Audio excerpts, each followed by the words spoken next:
जय हिंद। मैं अंकित, आप सबका एक इंग्लिश में बहुत बहुत स्वागत है। तो आज का हमारा लेक्चर फिर से वही है, ठीक है। क्या है? एकदम फ्रेश है। पहला क्या है? पहला है struck a chill to the heart. क्या हो गया भाई? स्ट्रक ए चिल, क्या हो गया भाई? To the heart. Struck a chill to the heart, इसका मतलब क्या होता है? इसका मतलब वही होता है, क्या होता है? इसका मतलब होता है बिना मतलब के किसी के मन में अराउज फियर करके होता है। अराउज फियर, अराउज फियर, किसी के मन में अराउज अराउज फियर, किसी के मन में डर पैदा कर देना, ठीक है। एंड इन फियास्को, एक होता है and in A fiasco, F I है, ठीक है। एंड इन फियास्को मतलब असफलता हो, असफल हो जाना, कोई बहुत बड़ा या मतलब बहुत बड़ा फेल्योर हो गया, बहुत बड़ा फेल्योर हाथ में लग गया, उसी को कहते हैं एंड इन ए फियास्को। इसको आप यही बोल सकते हैं कि एक होता है ना कि समवन स्क्रिप्ट करके होता है, तो वो वाला भी इसमें अलाउ है। Struck a chill to the heart, डर पैदा कर देना किसी के मन में। ये क्या है? एंड इन ए फियास्को मतलब कोई चीज बहुत मेहनत की है लेकिन अंततः वो उतना फायदा नहीं दिया और वो फेल हो गया। एट स्टेक मतलब कि दांव पे, एट स्टेक मतलब दांव पे। कोई चीज अगर आप दांव पे लगा दे रहे हैं, कोई भी चीज एट रिस्क पे लगा दे रहे हैं, एट रिस्क मतलब दांव पे किसी चीज को रख देना। अगला क्या है? Sitting on the fence. देखिए ये बहुत अच्छा सिचुएशन है, आप बहुत सारे लोग ये फॉलो करते हैं, सिटिंग ऑन द फेंस। इसका मतलब देखिए क्या होता है? इसका मतलब होता है कि एकदम से, फेंस का मतलब क्या होता है? तार होता है, तार तार होता है ना, वायर। जैसे कोई बगीचा वगैरह से घेरे हुए रहता है ना, वो फेंस होता है, तार जिसमें कांटा वाटा टाइप का होता है। तो उस पर बैठना मतलब कि किसी साइड नहीं रहना। जैसे दो पार्टियों में लड़ाई चल रहा है, in that condition if you are sitting on the fence it means that you are not taking anyone side. आप किसी का साइड नहीं ले रहे हैं, आप तार पे बैठे हैं, ठीक है। तो नीचे से देखिए लाइन मारेगा, लाइन मारेगी। अरे भाई साहब, मुन्ना है मुन्ना, वो क्या लाइन मारेगी? To sit on the fence, कुछ केस में ऐसे होता है टू सिट, ये आईएनजी हट जाता है, ऑन द फेंस, ठीक है, याद रखें आप। नो लव लॉस्ट बिटवीन, इसको बताया था हम यार, बार बार मुझसे ये क्यों ऐसे हो जा रहा है? ये मैं नो लव लॉस्ट बोलता हूं और आपको लस्ट सुनाई देता है, ये गलत है। आप ये वाला सुन रहे हैं, LUST लस्ट, ये मैं नहीं बोल रहा हूं भाई, मैं बोल रहा हूं no love lost between. Between मतलब कि दिखावा कर रहे हैं कि हम लोग के बीच में सब कुछ ठीक है, लेकिन ठीक कुछ नहीं है, सब बेकार हो गया है और लड़ाई झगड़े का माहौल है।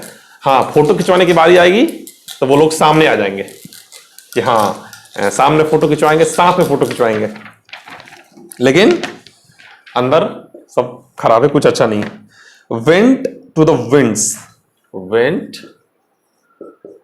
टू द मतलब हवा में उड़ जाना। जैसे किसी ने कुछ बात बोला या फिर किसी का, जैसे कुछ लोग छपरी लोगों का पॉपुलैरिटी देखते हैं, रातों रात बढ़ता है और रातों रात हवा में उड़ जाता है। मतलब वेंट टू द विंड्स, उनका जो पॉपुलैरिटी है वो क्या हो गया? It went to the winds, हवा में चला गया, उड़ गया, खत्म खत्म। इन्स एंड आउट्स का मतलब क्या होता है? इन्स एंड आउट्स, आउट्स इसका मतलब होता है पूरा कंप्लीट डिटेल किसी के बारे में। जैसे she knows ins and outs of your home, मतलब वो आपके घर के बारे में सब कुछ जानती है। तो मैं पहले आपको बता दे रहा हूं, सतर्क कर दे रहा हूं, फुल डिटेल।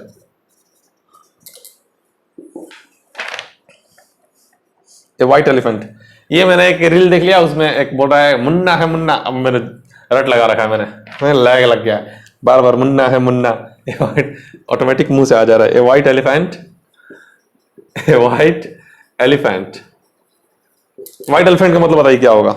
ये ना व्हाइट एलिफेंट, इसका मतलब है कि बिना मतलब का बहुत ज्यादा पैसा लग गया, बिना मतलब, कॉस्टली है, महंगा है, लेकिन यूजलेस है। बोल सकते हैं कि कॉस्टली भी है और यूजलेस भी है, मतलब बेकार भी है, महंगा भी है। फेड अप मतलब उब गया, जैसे she is fed up with me, मतलब वो मेरे से उब चुकी है। फेड अप, उब जाना, हाँ, उब जाना, उब जाना किसी भी व्यक्ति या किसी स्थिति से भी।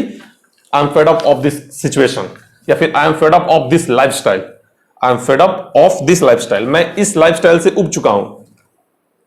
इन द गुड बुक्स, तो मैंने बताया है शायद, इन द गुड बुक्स का मतलब होता है कि किसी के अच्छे नजर में रहना। In good books, in the good books, the था ना भाई, द होगा। इन द गुड बुक्स मतलब किसी के अच्छे, ये किताब तो किसी के दिल की किताब में होना, मतलब दिल के अच्छे किताब में होना। ठीक है, आप समझ पा रहे हैं क्या? इसी को मिटाते हैं, यहां पे लिखेंगे। आगे क्या है? Sharp practices, sharp practices. Sharp practices का मतलब बताइए क्या होगा? शार्प प्रैक्टिस मतलब घिनौना हरकत बोल सकते हैं, फिर बेमानी भरा कोई आदत, बेमानी भरा कोई कृत, किसी ने अगर कोई बेमानी भरा कृत किया उसको कहते हैं हम लोग शार्प प्रैक्टिसेस। क्या समझ पा रहे हैं कि नहीं समझ पा रहे हैं बताइए? इन हाई स्पिरिट्स, एक होता है in high spirits, in high spirits, इसका मतलब होता है कि बहुत एंथुजियाज्म में रहना, बहुत ज्यादा जोश में रहना। दे वर इन हाई स्पिरिट्स, कब? जब उस लड़के का क्या है, लड़का क्या है, जब लड़का बारात लेके गया तो लड़की पार्टी वाले क्या थे? दे वर इन हाई स्पिरिट्स, वो बहुत ज्यादा क्या में थे? उत्सुकता में थे। शेक इन सूज, शेक इन सूज होता है मतलब, देखिए ये बहुत अच्छा वर्ड है, इसको आप याद करें, बताते हैं, ये आप यूज कर सकते हैं चाहे तो। समटाइम्स शेक इन शूज, मतलब देखिए शेक इन शूज मतलब शेक, शूज में क्या रहेगा? पैर रहेगा, मतलब जो पैर है वो शूज के अंदर थरथरा रहा है। शेक मतलब हिलना, डोलना, थरथराना, कांपना।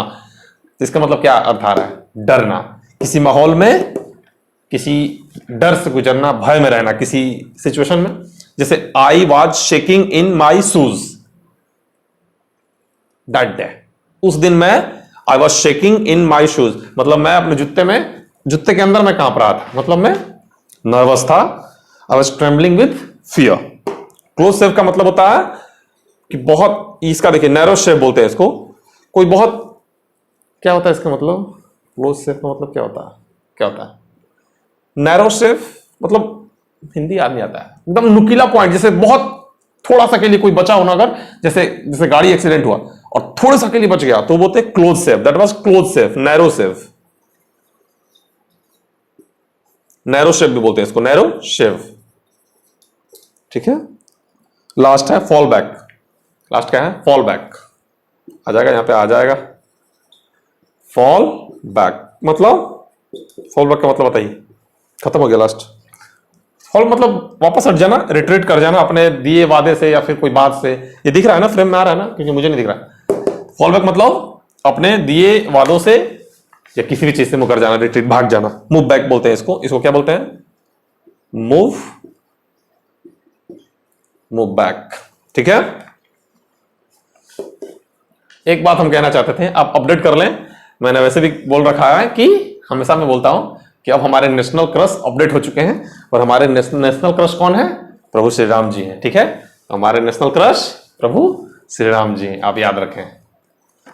ठीक है, तो ख्याल रखें, खुश रहें, और जल्द मिलते हैं आपसे अपने हम अगले लेक्चर में। ठीक है, बाय, जय श्री राम, बाय।